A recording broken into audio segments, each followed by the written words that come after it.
بسم الله. السلام عليكم ورحمة الله وبركاته. وعليكم السلام ورحمة الله وبركاته. إن الحمد لله نحمده ونستعينه ونستغفره ونعوذ بالله من شرور أنفسنا ومن سيئات أعمالنا. من يهده الله فلا مضل له ومن يضلل فلا هادي له. وأشهد أن لا إله إلا الله وحده لا شريك له. وأشهد أن محمدا عبده ورسوله صلى الله عليه وعلى آله وأصحابه والتابعين وتابعيهم إلى يوم الدين. أما بعد. Ikhwani fi din, a'azzakumullah, kaum muslimin pendengar radio Indosiar yang saya hormati. Kita masuk kepada hadis yang ke-6, masih dalam bab pertama, yaitu bab al-ikhlas. Imam Nawawi rahimahullah membawakan hadis yang ke-6 ini dari Abi Ishaq, Sa'ad ibn Abi Waqqas, Malik ibn Uhaib ibn Abdi Manaf ibn Zuhrah ibn Kilab ibn Murrah ibn Ka'ab ibn Lu'ay al-Qurashi az-Zuhri radhiyallahu ta'ala anhu.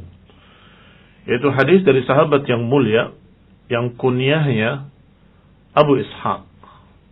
Masih ingat kemarin makna kunyah ya? yakni yang dinisbatkan kepada bapaknya atau kepada ibunya atau pada anaknya dikatakan kunyah. Abi Ishaq, bapaknya Ishaq. Adapun namanya Sa'ad ibni Abi Waqqas. Sa'ad anaknya Abi Waqqas. Abi Waqqas ternyata kunyah juga Abu Waqqas. Adapun nama bapaknya Abu Waqqas ini adalah Malik.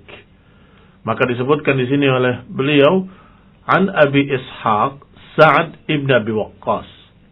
Abi Waqqas yaitu Malik ibn Uhaib ibn Abdi Manaf ibn Zuhrah ibn Kilab ibn Murrah ibn Ka'ab ibn Lu'ay al-Qurashi.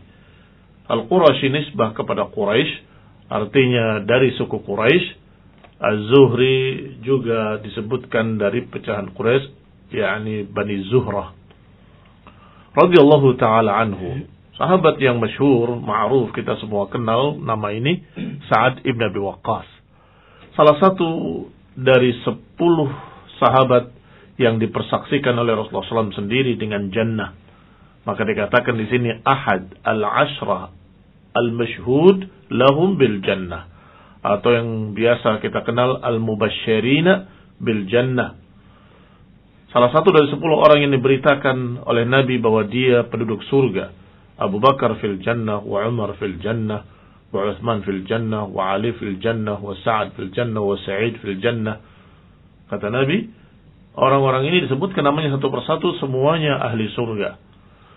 Di antaranya beliau ini, Sa'ad ibn Abi Waqqas radhiyallahu ta'ala anhu.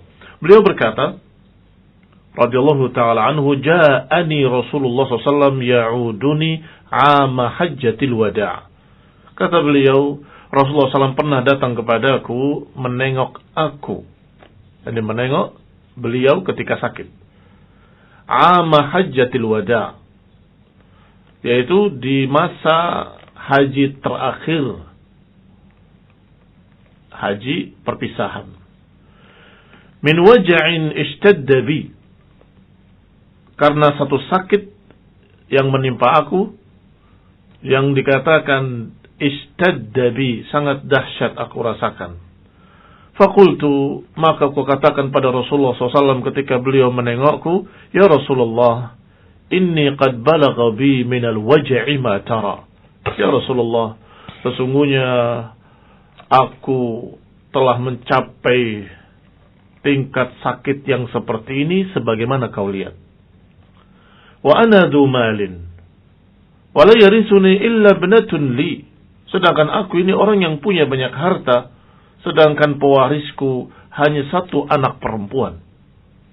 Afa tasaddaq bi thuluthi mali? Apakah aku boleh untuk mensedekahkan hartaku ini 2/3-nya? Artinya anak perempuannya hanya disisakan 1/3 dan 2/3-nya akan aku sedekahkan seluruhnya. Qala, kata Nabi, la, jangan. Qultu fasyatru, ya Rasulullah, kalau begitu separuhnya aku sedekahkan ya Rasulullah. Faqala la, Kata Nabi, jangan. Qultu fathulusu ya Rasulullah, kalau begitu sepertiga yang akan aku sedekahkan. Maka Nabi menjawab, as-thuluth, was-thuluthu katsir. Naam, sepertiga. Dan sepertiga itu sudah terlalu banyak. Atau dalam riwayat, as-thuluthu kabir. Sepertiga itu pun sudah besar. Innaka antadara warasataka aghniya'a khairun min antadarahum 'alatan yatakaffafuna an-nas. Kata Nabi SAW selanjutnya, sesungguhnya engkau, kalau engkau biarkan ahli warismu dalam keadaan cukup, dalam keadaan kaya, itu lebih baik daripada engkau meninggalkan mereka dalam keadaan miskin, yatakaffafuna an-nas, meminta-minta pada manusia. Ikhwani fillah a'azakumullah, kaum muslimin pendengar radio yang kita cintai ini. Sesungguhnya Sa'ad ibn Abi Waqqas radhiyallahu taala anhu mengatakan seperti ini karena merasa dirinya akan wafat. Sepertinya sakitku sangat parah. Dan kalau aku meninggal, bagaimana dengan hartaku? Pewarisku hanya satu orang perempuan, sedangkan hartaku banyak. Maka beliau berpikir akan mensedekahkan hartanya. Tadinya berpikir 2/3, kata Nabi jangan. Kalau begitu setengah, kata Nabi jangan. Sampai kemudian turun lagi 1/3. Nabi membolehkan 1/3, tetapi mengatakan bahwa itu sudah banyak. As-thuluth, was-thuluthu katsir. Oleh karena itu Syekh Ibn Utsaimin rahimahullah menyatakan bahwa memang 1/3 itu boleh mewasiatkan untuk sedekah dari hartanya sebelum wafatnya. 1/3 boleh, tetapi as-thulutsu katsir, tetapi itu terlalu banyak. Artinya tidak afdal. Yang lebih afdal kurang dari itu. Adapun masyayikh kita, ulama kita, kata Syekh Ibn Utsaimin rahimahullah dalam syarah beliau terhadap Riyadhus Shalihin, mereka menganjurkan 1/5 saja. Jangan 1/3. 1/5 saja. Biarkan anak-anak turunan kita cukup. Jangan sampai mereka pas-pasan atau apalagi kurang. Ini barakallahu fikum, sehingga dikatakan as-thuluts was-thulutsu katsir. Iya 1/3, tetapi 1/3 itu sudah sangat banyak.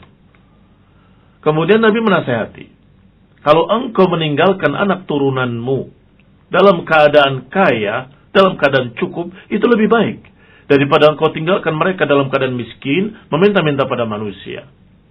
Kemudian beliau berkata, melanjutkan ucapannya, wa innaka lan tunfiqa nafaqatan tabtaghi biha wajha Allah illa ujirta 'alaiha hatta ma taj'alu fi imra'atik. Sesungguhnya engkau, kalau engkau menginfakkan satu nafkah, membelanjakan satu harta di jalan Allah, kalau harapannya, kalau niatnya mengharapkan keridhaan Allah dan mengharapkan wajah Allah, maka sesungguhnya engkau dapat pahala. Hatta ma taj'al fi imra'atik, walaupun apa yang kau letakkan di mulut istrimu, walaupun sesuap makanan yang kau letakkan di mulut istrimu. Perhatikan kalimat ini, dan ini kalimat yang berkait dengan pembahasan. Pembahasannya tentang keikhlasan dan ihdharun niyah, dan menghadirkan niat. Sehingga di sini kelihatan sekali kaitannya. Imam Nawawi rahimahullah tentunya membawakan hadis ini dalam bab ikhlas dan ihdharun niyah, karena memang di sini ada kalimat yang berkait dengan masalah niat. Dan tidaklah engkau menginfakkan hartamu, jika engkau menginfakkan sekecil apapun, kalau niatnya karena Allah, akan dapat pahala. Walaupun apa yang kau berikan pada istrimu. Ikhwani fiddina azakumullah, kaum muslimin rahimani wa rahimakumullah. Biasanya beberapa orang, beberapa suami berpikir kalau berinfak di jalan Allah itu bangun masjid, bangun ini ma'had, atau memberikan fuqara dan masakin, tidak berpikir kalau dia memberikan pada istri juga sedekah. Kadang-kadang atau seringkali demikian. Padahal kata Nabi, apa yang kau letakkan pada istrimu pun, kalau niatnya karena Allah, itu pun sedekah. Yang tadinya wanita tersebut orang lain, yang tadinya wanita tersebut sama sekali bukan mahram, kemudian dilamar, kemudian dinikahi, kemudian diberi makan, diberi minum, diberi tempat tinggal, diberi penjagaan, diberi kasih sayang, diberi pemeliharaan. Apakah itu bukan perbuatan baik? Itu amal saleh. Dan apa yang diberikan pada istrimu, makanan-makanan, minuman, apa yang diperlukan oleh mereka, itu pun kalau niatnya karena Allah, sedekah. Barakallahu fiikum. Dilanjutkan ucapan Rasulullah sallallahu alaihi wa ala alihi wasallam dengan mengingatkan bahwa apa yang kau belanjakan untuk keluargamu pun sedekah. Tidak mesti sedekah itu hanya satu arah saja. Arah ini sedekah, arah ini juga sedekah. Semua kebaikan-kebaikan yang kita mengeluarkan harta kita untuk kebaikan tersebut, maka itu jadi sedekah. Barakallahu fiikum. Walhamdulillah. Qala faqultu, kata Sa'ad ibn Abi Waqqas selanjutnya, mendengar ucapan Rasulullah yang bagus seperti itu, nasihat yang emas, nasihat yang tinggi, maka beliau berbicara sekarang dari sisi lain, kesedihannya akan ditinggal oleh sahabat-sahabatnya. Karena ini kejadiannya beliau sakit, jatuh sakit di Mekah ketika haji wada'. Ya Rasulullah, ukhallafu ba'da ashabi? Ya Rasulullah, apakah aku akan ditinggal oleh sahabat-sahabatku? Apakah engkau dan sahabat-sahabatku semua akan kembali ke Madinah, sedangkan aku ditinggal di sini? Maka Nabi menjawab, menghibur dirinya, innaka lan tukhallafa fata'mal amalan tabtaghi bihi wajha Allah illa zdadta bihi darajatan wa rif'atan. Sesungguhnya engkau, yakni wahai Sa'ad, kalau engkau ditinggal pun, misalnya engkau masih sakit dan kami pergi meninggalkan Mekah, meninggalkan engkau di sini, tetapi engkau di sini beramal dengan amalan yang baik, amalan yang saleh, karena mengharapkan wajah Allah, niscaya engkau akan bertambah derajatnya dan akan bertambah kemuliaannya. Jadi jangan khawatir. Kalaupun engkau ditinggal, engkau bisa beramal saleh. Dan jika engkau beramal saleh, maka niscaya kehormatanmu, kemuliaanmu akan naik, semakin tinggi, semakin mulia. Izdadta bihi darajatan wa rif'atan, akan bertambah derajatnya dan bertambah kemuliaannya.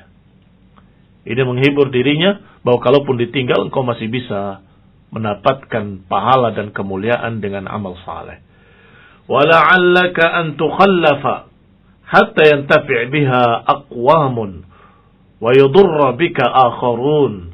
Dan bisa jadi engkau akan ditunda hingga kaum-kaum akan mendapatkan manfaat darimu, dan beberapa kaum-kaum yang memang layak mendapatkan kejelekan dan madarat akan mendapatkan madarat darimu.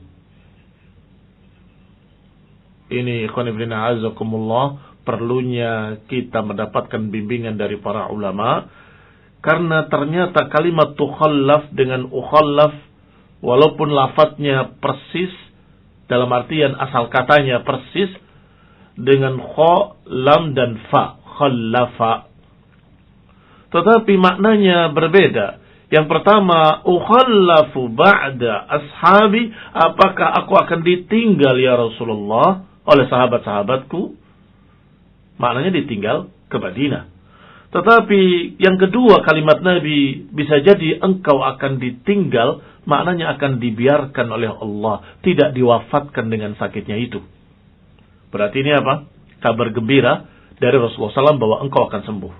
Jangan khawatir, engkau tidak wafat pada sakit ini.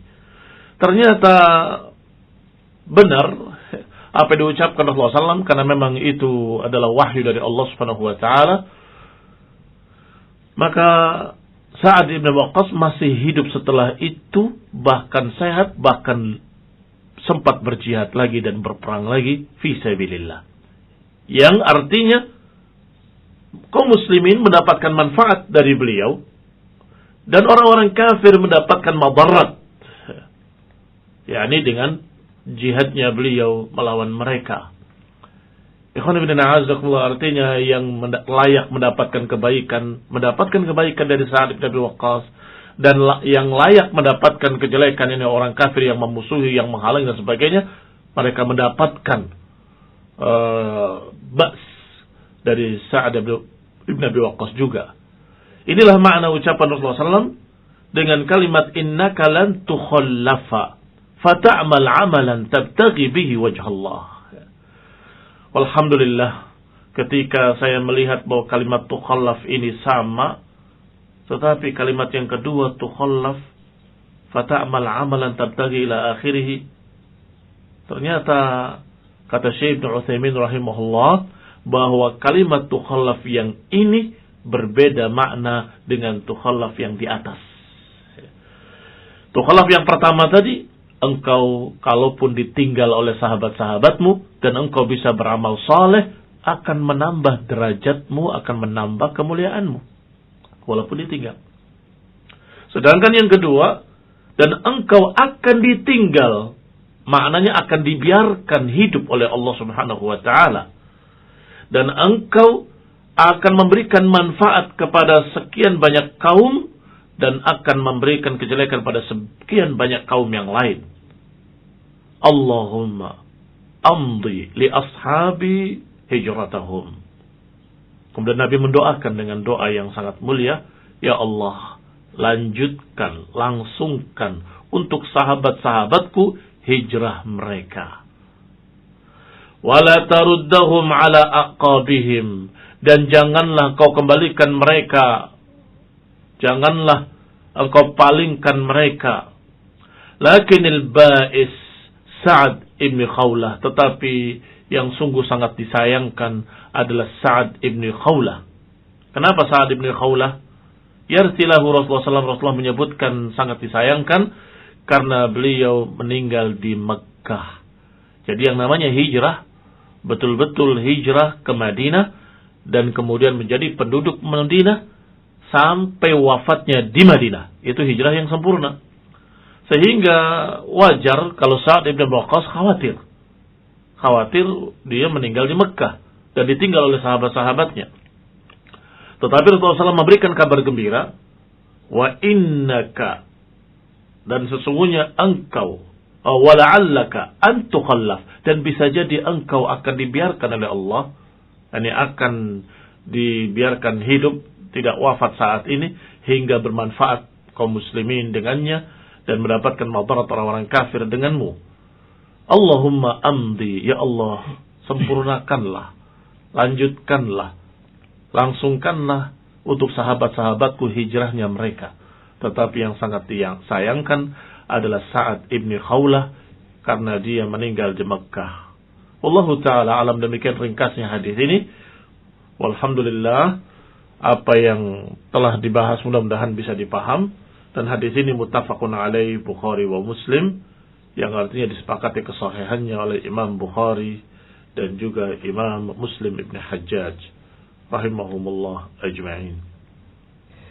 Baik Ustaz, demikian yang disampaikan oleh Al-Ustaz Muhammad bin Umar As-Sawid hafizahullah. Dan sekarang kita buka ruang tanya jawab Ustaz ya. Baik. Bismillah. Baik kaum muslimin, kita akan bacakan pertanyaan Anda satu persatu. Yang pertama, Bismillah. Mengenai hukum memakai herbal untuk membesarkan sesuatu, Ustaz. Kalau untuk menjaga daya tahan lama ya, berupa jamu atau sejenis minyak, apakah diperbolehkan atau dilarang, Ustaz? Jazakumullah khairan. Iya. Tidak ada masalah sesungguhnya selama apa yang dikonsumsinya adalah sesuatu yang halal, apalagi herbal. Yang tidak boleh adalah perkara-perkara yang haram atau sesuatu yang bermadarat. Karena beberapa obat-obatan yang diistilahkan obat kuat itu memiliki madarat yang berbahaya. maka hendaklah konsultasi dengan dokter Anda dalam masalah itu, dalam masalah kalau obat-obatan kimia ya. Apakah itu bermadarat atau tidak? Selebihnya, kalau itu halal, silahkan. Sehingga kamu tanyakan halal haramnya kepada para ulama, dan kamu tanyakan apakah bermanfaat atau bermadarat kepada ahlinya, yaitu orang-orang kedokteran atau kesehatan. Wallahu ta'ala a'lam. Adapun dari tujuannya, apakah membesarkan atau menambah kekuatan seperti yang ditanyakan, ya tidak mengapa. Barakallahu fikum. Baik. Berikutnya, terkait himbauan pemerintah tentang untuk di rumah saja, apakah boleh bagi kami untuk pergi berjalan-jalan walaupun tidak menjumpai kerumunan banyak orang, misalnya jalan-jalan ke kebun teh atau ke tempat wisata alam? Jazakumullah khairan. Disuruh di rumah saja, apakah bolehkah keluar rumah gitu kan? Ini kan bertentangan sekali antara ini dengan itu. Kalau disuruh rumah saja artinya nggak boleh keluar. Karena masalahnya bukan hanya di kebun tehnya, tapi juga di perjalanannya. Bukan hanya di perjalanannya, tetapi juga mungkin di kendaraannya. Bukan hanya di kendaraannya, tapi juga mungkin di pintu masuknya, ketika menerima karcisnya, ketika banyak perkara-perkara yang berkait dengannya. Barakallahu fikum. Apalagi walaupun mungkin mobilnya sudah disteril, saya tidak keluar dari mobil sama sekali, itu niatnya. Tetapi ketika macet, ke puncak biasanya macet. Dan terjadilah apa yang terjadi, orang nggak akan betah untuk berlama-lama dikurung dalam mobil. Paling tidak dia akan membuka jendelanya. Atau lebih parah lagi, dia akan keluar bertanya-tanya, ada apa ini? Ila akhir. Maka barakallahu fikum, sabarlah. Mudah-mudahan akan segera berlalu wabah bencana ini atau wabah virus ini. Mudah-mudahan Allah SWT mengangkatnya dan menghilangkannya dari negeri kita dan negeri-negeri muslimin. Amin. Berikutnya, apakah hukumnya ummahat memakai pakaian berwarna hitam, misalkan ungu, coklat, merah, marun, dan warna lainnya? Mohon nasihatnya Ustaz. Jazakumullah khairan. Iya. Yang dianjurkan, pakaian bagi wanita, pakaian keluar rumah yang saya maksud, adalah pakaian yang tidak mencolok warnanya. Warna yang tidak mencolok dan tidak jadzibun nazar. Jadzibun nazar artinya menarik pandangan. Yang membuat orang-orang menengok, pakaiannya, warnanya. Nah, sehingga cari warna yang paling tidak mencolok, yaitu hitam. Kalau ada yang dekat dengan hitam, biru dongker misalnya, atau coklat tua sekali, mudah-mudahan itu juga termasuk yang tidak mengapa, artinya tidak mencolok. Jangan warna-warna yang bercahaya, bersinar, atau warna-warni, atau kembang-kembang dan sebagainya, itu yang akan yadzibun nazar. Sehingga pakai warna-warna gelap, warna-warna yang tidak mencolok. Nah, ya. Berikutnya, Afan mau bertanya, apabila kita diberikan satu paket sembako dari sebuah bank dan disuruh mengambil sendiri ke bank itu, maka apa hukumnya menerima pemberian tersebut, Ustaz? Barakallahu fikum wa jazakallahu khairan. Kalau kita mau menjaga diri kita, maka hendaklah kita menghindari yang demikian. Karena itu pemberian dari bank. Artinya dari keuntungan-keuntungan yang haram. Karena tidak ada keuntungan mereka kecuali dari riba. Apa keuntungan mereka? Gak ada lain kecuali tambahan dari orang yang membayar hutang. Barakallahu fikum. Sehingga sudah jelas-jelas hasilnya adalah hasil yang haram. Sehingga kita kalau ingin menjaga diri dan membersihkan diri, kita menghindari yang demikian. Tetapi kalau mau bicara hukum secara rinci, maka para ulama ada pembahasan-pembahasan tentang itu. Wallahu ta'ala alam, bahwasanya kalau engkau memakan hasil pemberian dari seseorang yang kerjanya di bank, maka di sana ada rincian apakah orang itu hasilnya murni dari bank atau dari lainnya. Tapi kalau di sini pertanyaannya, ambilnya juga dari bank sendiri langsung, maka bilang maaf, saya tidak mengambil dari keuntungan bank. Barakallahu fikum. Nah, Ustaz. Berikutnya, Assalamualaikum Ustaz, semoga Allah menjaga Anda dan memberikan kesehatan untuk Anda. Amin wa iyyak. Afwan, di luar pembahasan, pertanyaannya adalah, Ana hendak menyewa kendaraan saudara untuk usaha dengan uang sewa sekian ratus ribu per bulan. Lalu saudara Ana berniat membelikan kendaraan yang bakal Ana sewa dengan cara kredit leasing, yang di sana terdapat riba. Dan Ana mengetahui hal itu dan mengetahui hal tersebut.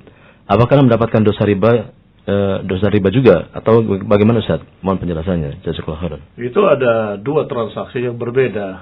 Transaksi kamu dengan dia adalah menyewa kendaraannya dengan bayaran.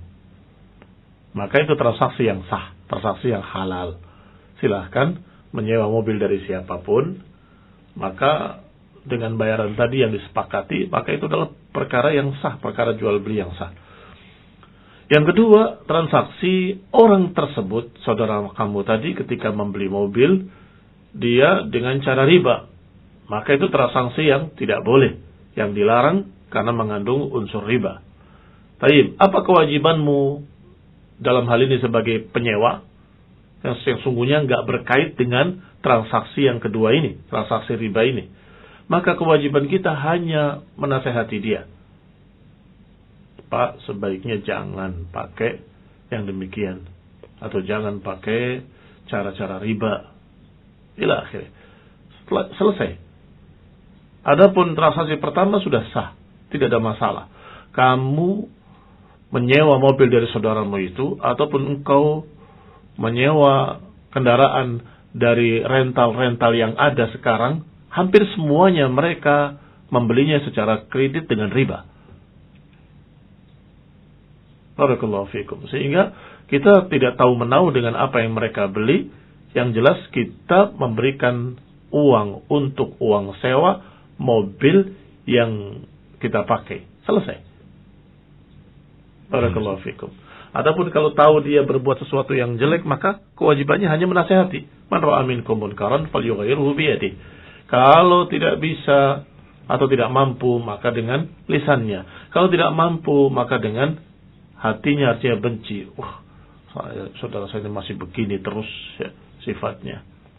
Nah, kok masih terus berlebkat riba? Loh, kenapa nggak nasihati? Saya itu mau menasihati bagaimana? Padahal dia dalam masalah akidah saja nggak benar. Dalam masalah prinsip manhaj saja nggak benar. Kalau saya ngomong, ya pasti akan ditentang 100% oleh dia. Misalnya begitu. Ini barakallahu fikum, artinya hati sudah benci. Paling sedikit itu. Nah Ustaz, pertanyaan terakhir. Apa hukumnya apabila kita meniatkan bersedekah atau membantu orang yang kesusahan karena Allah, lalu kita meminta doanya? Jazakumullah khairan. Nah, boleh meminta doanya, tidak mengapa. Tetapi jangan diniatkan bahwa itu sebagai bayaran, sebagai ganti. Boleh saya kasih, tapi kau doakan saya. Sehingga akhirnya jadi tidak murni lagi engkau memberikan pemberian tadi. Itu satu. Yang kedua, dari sisi lain, kamu membantu atau tidak membantu, meminta doa pada orang lain itu boleh, tetapi tidak dianjurkan. Mudah-mudahan bahasa saya tepat. Boleh, tapi tidak dianjurkan. Mengapa? Karena kalau doa itu hendaklah kita berdoa sendiri dengan apa dari amalan-amalan baik kita. Tetapi kan dia orang soleh, saya enggak. Nah, kenapa engkau enggak jadi soleh? Sehingga yang afdal adalah engkau berdoa sendiri pada Allah subhanahu wa ta'ala. Nah, sehingga beberapa ulama menyatakannya kalau meminta didoakan pada orang lain itu sifatnya makruh. Tetapi ada yang berkata, tetapi Rasulullah SAW pernah berkata pada Umar, la tansana ya ukhayya fi du'aik, jangan lupakan aku dalam doamu wahai Umar. Maka itu dijawab oleh beberapa ulama, di antara Syekh Ibnu Utsaimin rahimahullah. Jawabannya, Rasulullah SAW menyatakan jangan lupakan aku dalam doamu itu untuk kepentingan Umar. Bukan kepentingan Rasulullah SAW sendiri pribadi. Artinya engkau jangan lupa bersalawat Dan kita semua dianjurkan untuk bersalawat. Dan Nabi juga mengucapkan anjuran bersalawat dalam sekian banyak hadis. Apakah itu karena Nabi meminta-minta doa? Bukan. Beliau bukan minta-minta doa, tetapi beliau mengajarkan satu ibadah yang kalian akan mendapatkan pahala dari Allah Subhanahu wa taala dengan pahala yang besar. Man shalla alayya sallallahu alaihi biha ashran. Siapa yang bersalawat kepadaku, maka dia akan mendapatkan 10 salawat dari Allah taala. Itu untuk kepentingan kita sendiri. Barakallahu fikum. Tetapi kalau meminta doa pada orang lain, artinya ada kecenderungan pada orang lain yang sesungguhnya dia bisa langsung kepada Allah, ya Rabbi, ya Rabbi, maka itu adalah sesuatu yang kurang atau tidak dianjurkan atau makruh. Wallahu ta'ala a'lam. Baik Ustaz, mungkin itu dulu ruang tanya jawab yang bisa kita sampaikan kepada Al-Ustaz Muhammad bin Ma'asawid. Dan kaum muslimin dimanapun Anda berada, sebagai penutup Ustaz, barangkali ada tambahan ataupun nasihat berikutnya. Barakallahu fikum. Nah, ada sedikit yang perlu saya sampaikan juga tentang hadis ini, tentang adab dan akhlak Rasulullah SAW. Bagaimana Rasulullah SAW menengok sahabatnya yang sedang sakit. Padahal beliau adalah seorang yang diistilahkan orang terbesar, ya, orang yang paling dimuliakan di sana. Tapi beliau selalu menengok saudaranya yang sedang sakit atau sahabatnya yang sedang sakit dan kemudian mendoakannya, menasehatinya. Ini semua yang kita lihat dalam hadis ini adalah menunjukkan kemuliaan akhlak Rasulullah sallallahu alaihi wa ala alihi wasallam. Allahu ta'ala a'lam wa billahi taufiq. Wa sallallahu Muhammadin wa ala alihi wa ashabihi wa sallam tasliman katsira. Subhanakallahumma bihamdika asyhadu an la ilaha illa anta astaghfiruka wa atubu ilaik. Wassalamu alaikum warahmatullahi wabarakatuh. Waalaikumsalam warahmatullahi wabarakatuh. Kaum muslimin, dengan demikian saya sudah untayan nasihat indah Al-Ustaz Muhammad Imam Nawawi rahimahullah, dan juga disampaikan oleh beliau Ustaz Muhammad bin Ma'asawid hafizahullah taala. Semoga apa yang beliau sampaikan memberikan manfaat bagi kita semuanya untuk kita senantiasa ikhlas dan senantiasa menghadirkan hati untuk Allah Azza wa Jalla. Baik kaum muslimin, terima kasih atas kebersamaan Anda. Jazakumullah khairan katsira, dan juga atas pertanyaannya yang menambah semarak dari acara ini. Dan kami ucapkan mohon maaf yang sebesar-besarnya apabila ada salah dan kurang. Wassallallahu Muhammadin subhanakallah bihamdik asyhadu an la ilaha illa anta astaghfiruka wa atubu ilaik. Wassalamualaikum warahmatullahi wabarakatuh. Assalamualaikum warahmatullahi wabarakatuh. Waalaikumsalam warahmatullahi wabarakatuh. Innal hamdalillah nahmaduhu wa nasta'inuhu wa nastaghfiruh wa na'udzu billahi min shururi anfusina wa min sayyiati a'malina. Man yahdihillahu fala mudilla lahu wa man yudlil fala hadiya lahu. Wa ashhadu an la ilaha illallah wahdahu la sharika lahu. وأشهد أن محمدا عبده ورسوله صلى الله عليه وعلى آله وأصحابه والتابعين وتابع التابعين ومن تبعهم بإحسان إلى يوم الدين وبعد. Ikhwani fi din, a'azakumullah, pendengar radio Indah Siar yang kami hormati. Kita sampai pada mutiara yang ketujuh dari mutiara-mutiara yang disusun oleh Imam An-Nawawi rahimahullah dengan indah. Mutiara hadis, mutiara hikmah, mutiara yang dipetik dari seorang yang merupakan khairul bashar sallallahu alaihi wa ala alihi wasallam. Mutiara yang ketujuh adalah hadis yang dikeluarkan oleh Imam Muslim Ibn Hajjaj Al-Qushairi rahimahullah, yaitu hadis an Abi Hurairah Abdurrahman Ibn Sakhr radhiyallahu ta'ala anhu qala qala Rasulullah sallallahu alaihi wa ala alihi wa sallam inna Allah la yanzuru ila ajsamikum wala ila suwarikum walakin yanzuru ila qulubikum wa a'malikum.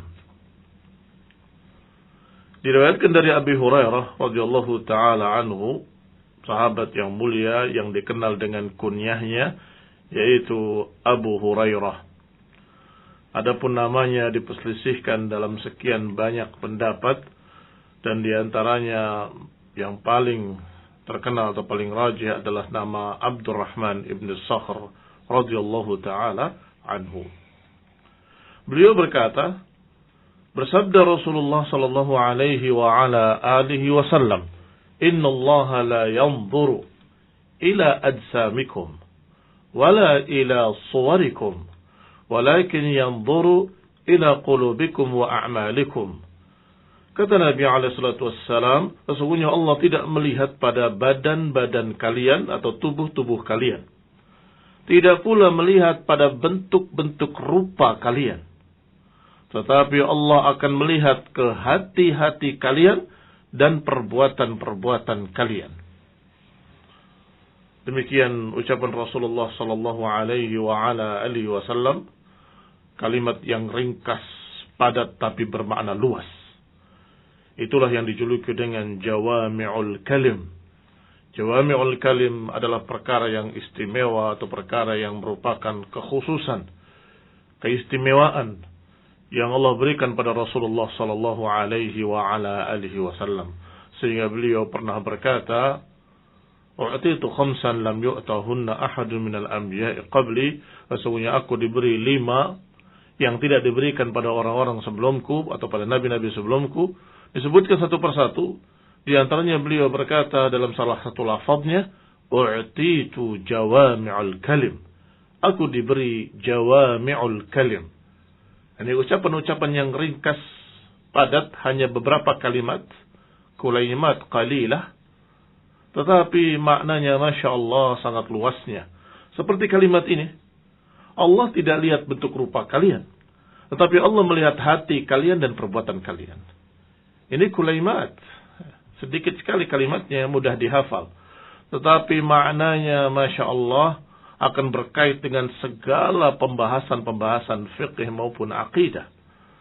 Bahwasanya seseorang itu, barakallahu fikum, tidak akan lihat dari badannya, apakah dia gemuk atau kurus, apakah dia tinggi atau pendek. Nggak akan dilihat dari bentuk rupanya, apakah dia ganteng atau dia orang yang kurang bagus bentuk rupanya, atau dia cantik atau kurang cantik, atau tidak cantik, atau cacat, nasallahu salaman afiyah, mudah-mudahan tidak terjadi pada kita. Maka itu semua tidak ngaruh di hadapan Allah subhanahu wa ta'ala. Karena Allah tidak melihat dari sisi itu. Apakah warna putih ataupun warna hitam, ataupun yang berkulit merah. Bilal radhiyallahu ta'ala anhu, Bilal ibn Rabah, adalah seorang turunan budak hitam. Tetapi lihatlah bagaimana Allah muliakan beliau. Dimuliakan namanya dan dikenal oleh seluruh kaum muslimin sepanjang masa. Muadzin Rasulullah sallallahu alaihi wa ala alihi wasallam. Padahal dia berkulit hitam. Maka ikhwan ibn a'azakumullah, tidak berkait dengan warna kulit, tidak berkait dengan bentuk badan, tidak berkait dengan apakah rupanya begini atau rupanya begitu. Tetapi Allah akan melihat dua sisi.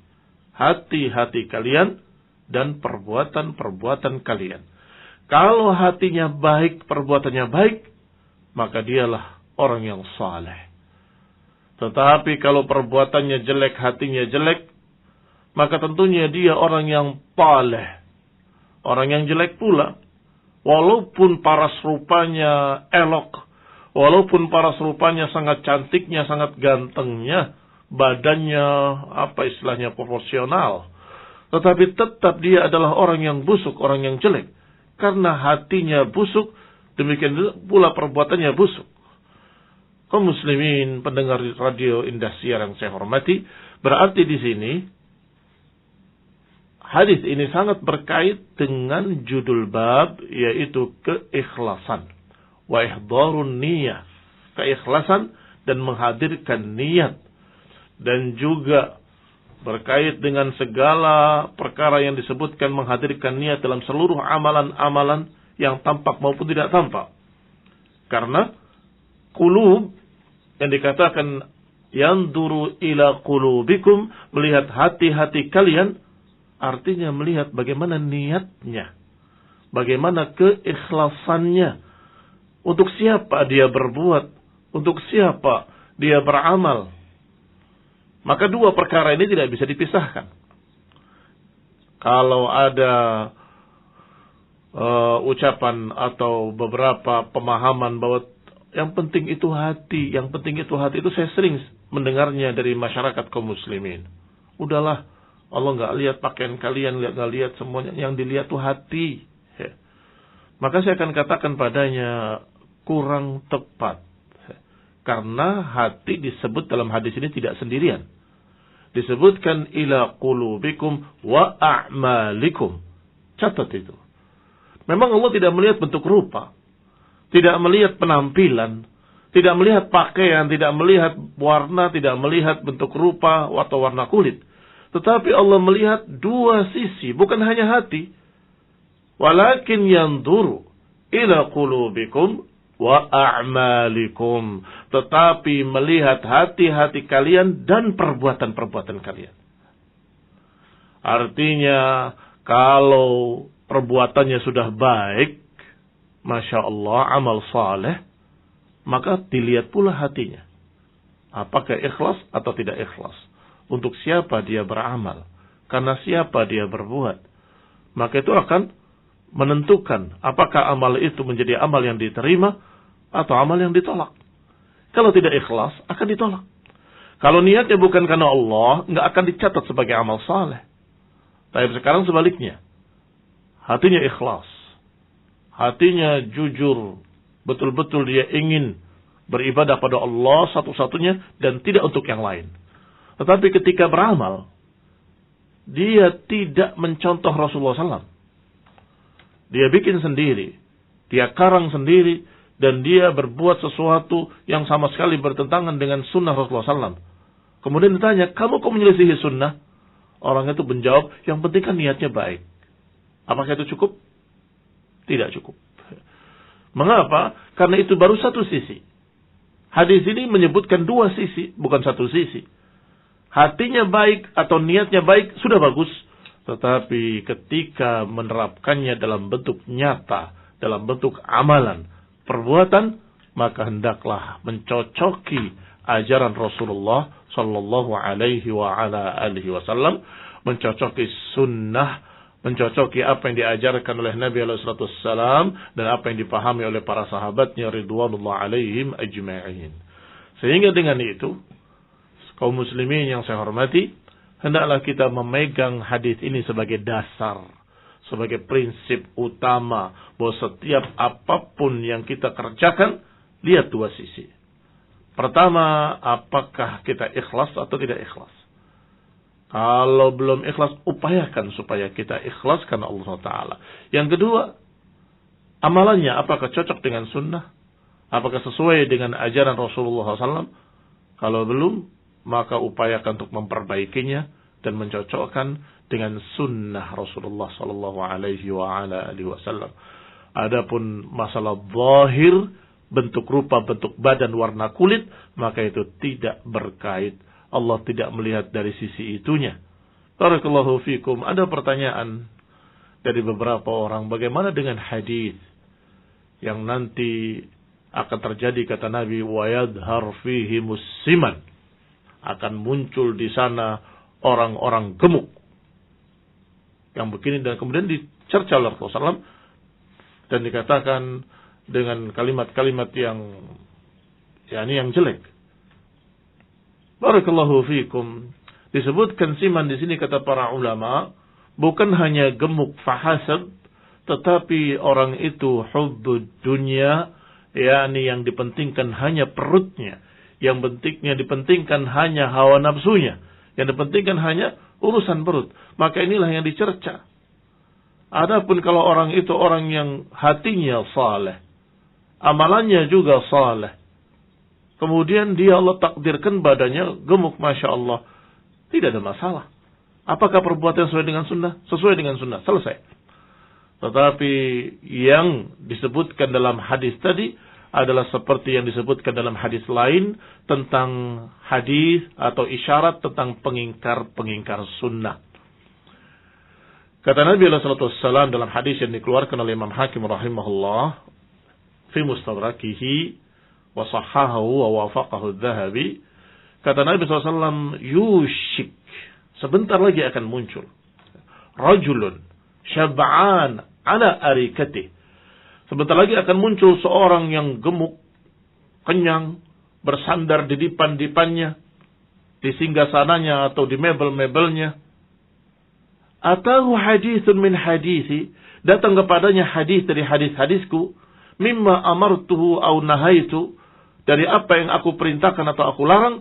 Tiba-tiba orang tadi dalam berkata, bainana wa bainakum kitabullah, ma wajadna fihi min halalin istahlalna, wa ma wajadna fihi min haramin haramna. Kata orang tadi yang bersandar di dipannya atau di singgasananya dalam keadaan gemuk, dalam keadaan kenyang, berkata, sudahlah, urusan kita dengan kamu adalah Al-Quran. Apa yang ada dalam Al-Quran kita kerjakan. Apa yang enggak ada, maka selesai. Apa yang halal kita halalkan, apa yang haram kita haramkan. Titik. Artinya, kalimat ini tidak mau menerima hadis. Padahal riwayatnya tadi menyebutkan, atahu hadisun min hadisi. Datang kepadanya hadis dari hadis-hadisku. Ternyata dia menolak dan berkata, sudahlah, urusan kita dengan kamu Quran. Apa yang ada dalam Quran kita kerjakan. Apa yang ada dalamnya halal kita halalkan. Apa yang ada dalamnya haram kita haramkan. Selesai. Ini isyarat tentang akan munculnya pengingkar-pengingkar sunnah. Berarti yang dikasih stabilo, yakni perkara intinya adalah pengingkarannya terhadap sunnah. Bukan gemuknya. Akan muncul orang yang gemuk, kenyang. Bukan itu yang dibahas. Tetapi berarti orang ini ahli dunia, hubbud dunia, dan kemudian mengingkari sunnah-sunnah Nabi SAW. Adapun ukuran adalah dua perkara ini yang disebutkan dalam hadis ini. Walakin yanzuru ila qulubikum wa a'malikum. Tetapi Allah akan melihat hati-hati kalian dan perbuatan-perbuatan kalian. Naktafi bihadzal qadar, barakallahu fikum. Mudah-mudahan jelas apa yang kita sampaikan. Semoga Allah Subhanahu wa taala berikan taufik kepada kita untuk bisa beramal saleh dan bisa memurnikan niat untuk Allah Subhanahu wa taala dari semua amalan tersebut. Amin. Wa sallallahu ala Muhammadin wa ala alihi wa ashabihi wa sallama tasliman katsira. Baik kaum muslimin, demikian tadi nasihat indah dari untayan nasihat Al-Imam Nawawi yang disampaikan oleh Al-Ustaz Muhammad bin Dimar Syed dalam hadis yang ke-7. Kaum muslimin rahimakumullah, baiklah sekarang kita buka ruang tanya jawab. Bagi Anda yang ingin bertanya maka silakan di 085316 25 kali kemudian 6. Kaum muslimin, pertanyaan pertama. Bismillah, Ustaz, bolehkah minta nasihatnya untuk ikhwan yang sudah ingin sekali menikah namun belum ditemukan jodohnya. Meski berbagai ikhtiar telah dilakukan disertai doa, namun belum bertemu jodoh. Mohon arahan dan bimbingan Ustaz. Jazakumullah khairan. Kalau dia sudah sangat ingin menikah, namun belum bertemu jodohnya, ya banyak berdoa. Tetapi sebelum kita berbicara masalah ini, pertama, saya ingatkan dulu apakah dia sudah siap untuk menikah dari semua sisinya. Pertama, al-ba'ah, kemampuannya secara kedewasaan dan kemampuan laki-lakinya. Yang kedua, apakah dia mampu juga sudah bisa mencari penghasilan sendiri. Artinya sudah memiliki ma'isyah, bisa menghidupi keluarga nantinya. Apakah dia sudah memiliki ilmunya. Dan yang berkait semuanya dengan itu, ini semua saya ingatkan, mengapa? Barangkali, jangan-jangan Allah belum temukan jodoh karena Allah menginginkan engkau lebih berilmu lagi. Belajar lagi. Atau mungkin engkau masih belum siap. Kita husnudzan kepada apa yang Allah takdirkan. Kita berbaik sangka kepada apa yang Allah takdirkan. Mungkin kita perlu persiapan lebih matang. Alhamdulillah. Laki-laki ini tentunya sampai umur 30-35 tahun juga masih muda ya. Dianggapnya masih muda, masih perkasa, masih mampu dan masih Masya Allah. Bahkan saya katakan lebih matang, lebih bagus ya. Taib, baru kemudian kita bicara tentang masalah kalau engkau sudah merasa cukup mampu dan matang Masya Allah tapi belum ketemu juga jodohnya, maka periksa yang kedua.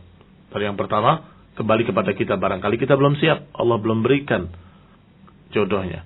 Tapi yang kedua, mungkin dalam keadaan engkau terlalu memilih-milih, yang ini terlalu tinggi, yang ini terlalu pendek, yang ini terlalu begini, yang ini terlalu begitu, yang ini kok enggak begini, ya putih sih putih tapi begini, yang itu ya bagus sih bagus tapi enggak putih. Susah sekali memilihnya. Padahal Rasulullah SAW menyatakan dengan kalimat tunkahu al-mar'ah li arba'. Wanita itu dinikah karena 4. Karena kecantikannya, karena kekayaannya, karena kedudukannya, karena hartanya, atau karena agamanya. Tetapi kata Nabi, fadfar bidatid din taribat yadak.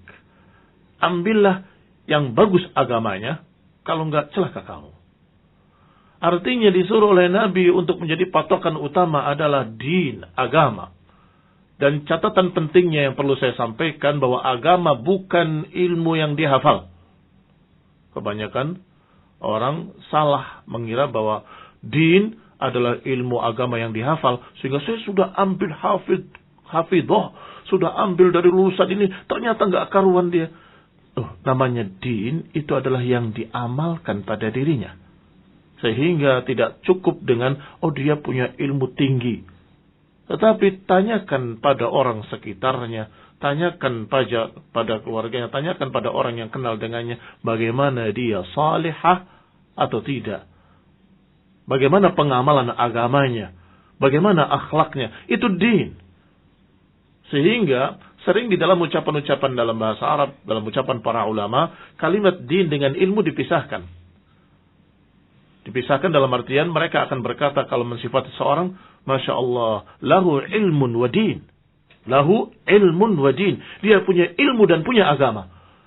Ilmu kembali pada teorinya, artinya dia alim, memiliki menghafal ilmu hadis, ilmu ini, ilmu itu. Sedangkan din adalah yang diamalkannya. Dia saleh. Mutadayyin. Mutadayyin itu berakhlak mulia, beragama yang lurus, ibadahnya bagus, semangatnya juga dalam mengamalkan sunnah bagus.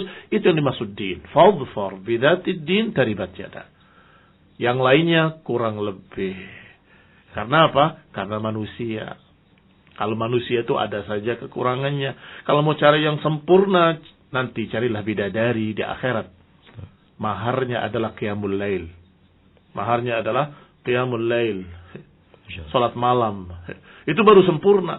Kalau di dunia, maka yang penting dia saleh, mukmin atau salihah, mukminah taqiyah, Masya Allah, itu cukup. Kurang lebih. Yang penting parasnya juga cukup. Tidak perlu sampai 9,9.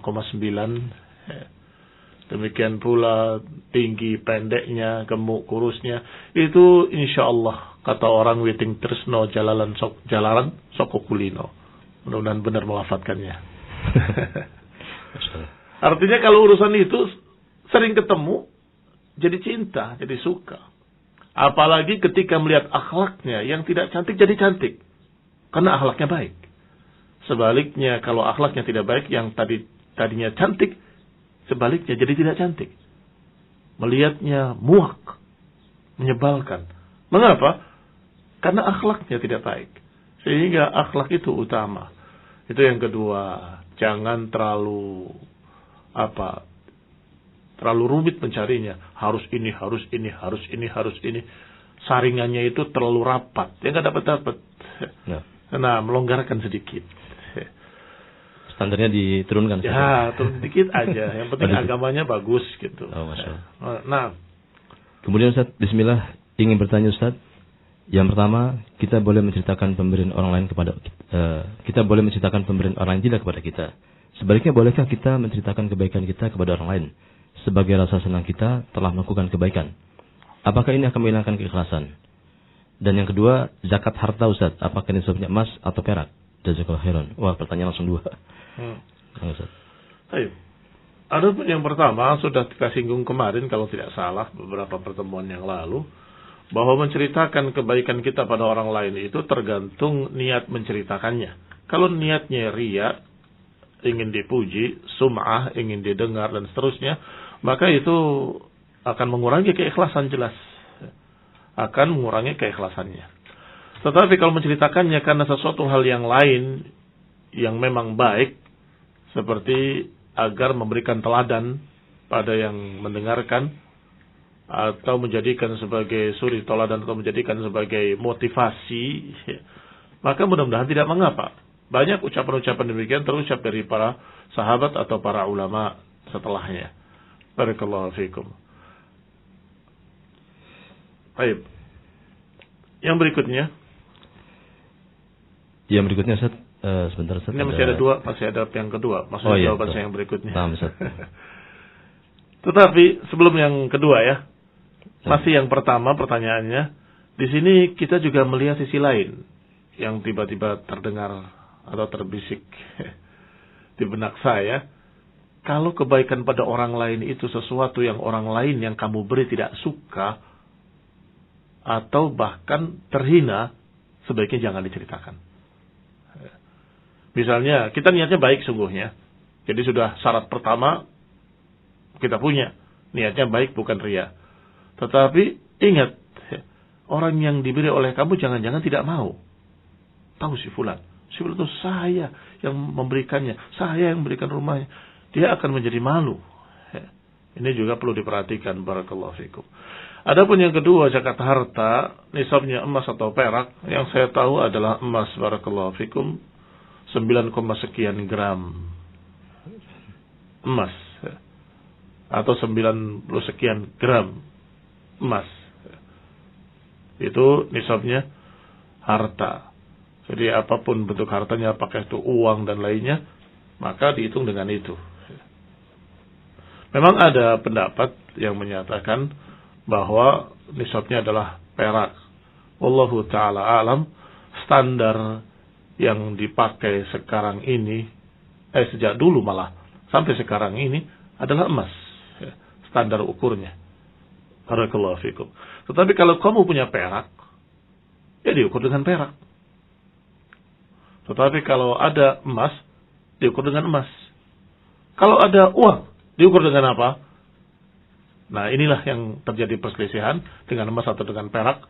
Maka saya katakan tadi dengan emas, karena mereka yang memiliki lembaran merah bertuliskan 100.000 atau lembaran biru yang bertuliskan 50.000, artinya engkau ikut andil memiliki emas yang ada di bank. Jadi bank itu tidak boleh mencetak uang sembarangan kecuali ada jaminan emas. Ini asal muasalnya begitu. Asal muasalnya muncul bank-bank seperti itu ya, adalah karena mereka repot atau berbahaya membawa emas kemana-mana, maka emasnya taruh di bank, kamu hanya dikasih lembaran surat, kamu memiliki atau ikut memiliki emas ini senilai sekian. Yang dijadikan ukuran emas. Maka uang itu standarnya dengan emas. Barakallahu fikum. Itu masalahnya. Wallahu ta'ala a'lam bis-shawab. Baik Ustaz, berikutnya. Bismillah, afwan Ustaz. Saya mau bertanya di luar pembahasan. Apakah diperbolehkan selalu puasa Nabi Daud hanya Senin, Rabu, dan Sabtu? Kemudian hari Ahad libur atau libur kerja dan waktu kumpul lagi. Dan masih tentang puasa Daud, misalkan ketika Rabu kita batal puasa, untuk selanjutnya ana puasa lagi di hari Kamis atau Jumat, Ustaz. Atas jawaban Ustaz, jazakumullah khairan. Kalau terus-menerus begitu, itu bukan puasa Daud. Kecuali kalau kamu puasa Daud, kemudian sesekali Ahad ada tamu, banyak keluarga kumpul, maka kamu batalkan, itu nggak mengapa. Tapi kalau dirubah untuk terus-menerus, ya tidak dinamakan puasa Daud. Saya anjurkan kepada penanya untuk puasa Senin Kamis saja. Barakallahu fikum. Karena siapa yang diriwayatkan mengatakan pada Nabi ingin puasa terus menerus, Nabi menyatakan jangan. Puasa aja 3 hari dalam sebulan. Ya Rasulullah, aku lebih kuat dari itu. Lebih mampu, lebih dari itu. Kalau gitu puasalah Senin, Kamis. Atau disebutkan puasa sehari, berbuka 2 hari. Aku lebih kuat dari itu ya Rasulullah. Kalau begitu, puasalah sehari dan buka sehari. Dan itu puasa saudaraku Daud alaihissalam. Diberikan oleh Nabi 3 pilihan ini. Maka kalau engkau tidak bisa puasa Daud, puasalah Senin Kamis. Dan itu cukup, Masya Allah. Karena memang ibadah dianjurkan dengan mengukur kekuatan dirinya. Jangan memaksakan dirinya. Karena khawatir akan terjadi nanti keputusasaan. Atau akan terjadi nanti perkara-perkara yang tidak bagus kalau memaksakan diri. Wallahu ta'ala a'lam. Berikutnya Ustaz, mau bertanya, ada orang yang melakukan amalan kebaikan, tetapi kemudian dia mengurungkan niatnya karena takut tidak ikhlas dan takut ria. Apakah yang seperti ini dibenarkan? Para ulama mengucapkan kalimat-kalimat yang hampir sama. Menjawab pertanyaan ini atau menjawab pertanyaan yang seperti ini. Dan jawabannya, Masya Allah, seperti petir di siang hari. Iya, menggelegar. Siapa yang meninggalkan amalan baik karena takut ria, berarti dia sudah jatuh ke dalam ria. Masya Allah. Saya ulangi jawaban mereka. Siapa yang meninggalkan amalan baik karena takut ria, berarti dia sudah jatuh ke dalam ria. Pertama saya mendengarkan ucapan-ucapan seperti ini, saya agak bertanya-tanya mengapa kok orang meninggalkan takut ria dikatakan sebagai orang yang jatuh dalam ria.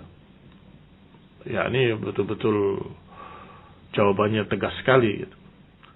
Ternyata setelah melihat penjelasan-penjelasan yang lain dari para ulama dan penjelasan dari mereka yang mengucapkannya, bahwasanya orang ini berarti mengukur dengan pandangan manusia. Orang yang ikhlas itu tidak mengukur dengan pandangan mereka. Mereka mau memuji, mereka mau mencerca, mereka mau komentar, dia nggak peduli. Ini kan peduli. Nanti dikira ini, nanti dikira itu. Berarti dia udah orang yang berbuat ria. Ukurannya sudah manusia. Kamu jangan menjadikan manusia sebagai ukuran. Mau mereka menganggap kamu ria, maupun mereka menganggap kamu begini, peduli amat. Yang kamu pikirkan adalah Allah subhanahu wa ta'ala. Apakah Allah ridha atau tidak ridha? Itu saja. Kamu niatnya ingin Allah ridha. Manusia menganggap, oh ria ini, ria itu. Urusan apa? Mereka mau ngomong apapun silahkan. Kami tidak peduli. Karena bukan itu yang jadi ukuran. Bukan itu menjadi tolak ukurnya. Tetapi kita mengharapkan dari Allah keridhaan dan pahalanya dan jannahnya. Sehingga jawaban mereka, Masya Allah, tepat sekali. Siapa yang meninggalkan amalan saleh karena takut ria, berarti dia sudah jatuh ke dalam ria. Orang mau ke masjid, beramal saleh, salat jamaah, kemudian gak jadi.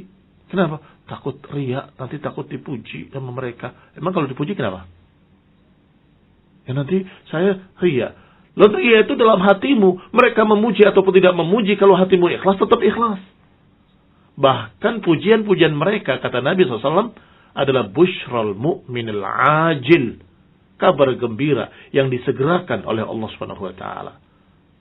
Tapi itu bukan tujuan. Tujuannya adalah beribadah pada Allah, mengharapkan wajah Allah, mengharapkan keridhaan Allah dan jannahnya. Ini tujuannya. Adapun mereka memuji, itu adalah perkara-perkara yang tambahan yang disegerakan oleh Allah Subhanahu wa taala yang tidak kamu cari. Sehingga jalanlah. Kalau itu benar amal saleh, terbukti dengan sunnah-sunnah, mencocoki hadis-hadis, mencocoki ajaran Rasulullah SAW, kerjakan. Jangan ragu-ragu. Jangan peduli dengan ucapan manusia. Apakah manusia itu memuji ataupun mencerca. Apakah menuduh kamu ria ataupun tidak. Jangan pedulikan. Itu orang yang ikhlas. Barakallahu fikum. Kemudian pertanyaan terakhir Ustaz. Masih ada yang lain tapi waktunya sudah habis Ustaz.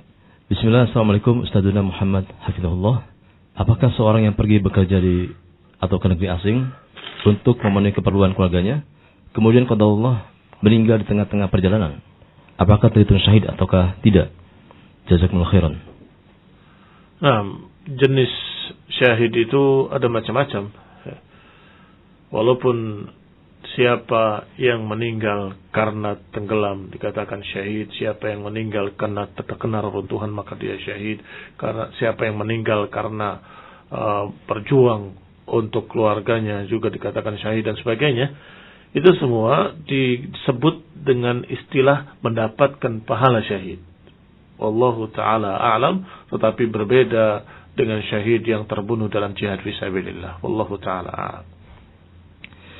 Ya, demikian ruang tanya jawab sudah selesai. Nanti insyaallah kita lanjutkan pada kesempatan esok hari.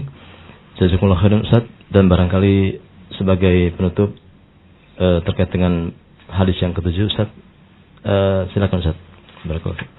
Baik, cukup. Alhamdulillah sudah saya sampaikan semua, mudah-mudahan jelas karena ini hadis yang ringkas dan juga maknanya sangat jelas, sehingga cukup dengan saya bacakan saja, mudah-mudahan dipaham bahwa Allah tidak melihat badan-badan kita, tidak melihat bentuk rupa kita, sehingga Allah akan melihat hati-hati kita dan amal-amalan kita. Maka hendaklah berupaya untuk memperbaiki hati dan memperbaiki amalan-amalan. Memperbaiki hati adalah mengikhlaskan seluruh amalan kita untuk Allah, dan memperbaiki amalan adalah dengan mencocokkan, berupaya untuk mencocoki ajaran Rasulullah sallallahu alaihi wa ala alihi wasallam dalam sunnah-sunnahnya. Semoga Allah berikan taufik kepada kita dan kemudahan untuk bisa beramal saleh dengan ikhlas. Amin. Wa sallallahu Muhammadin wa ala alihi wa ashabihi wa sallam tasliman katsira. Subhanakallahumma wa bihamdik asyhadu an la ilaha illa anta astaghfiruka wa atubu ilaik. Wassalamu alaikum warahmatullahi wabarakatuh. Kaum muslimin rahimakumullah, demikianlah usai sudah untayan nasihat indah Al-Imam Nawawi rahimahullah yang disampaikan oleh Al-Ustaz Muhammad bin Umar As-Said hafizahullah, dan insyaallah pada kesempatan berikutnya kita akan ikuti bersama.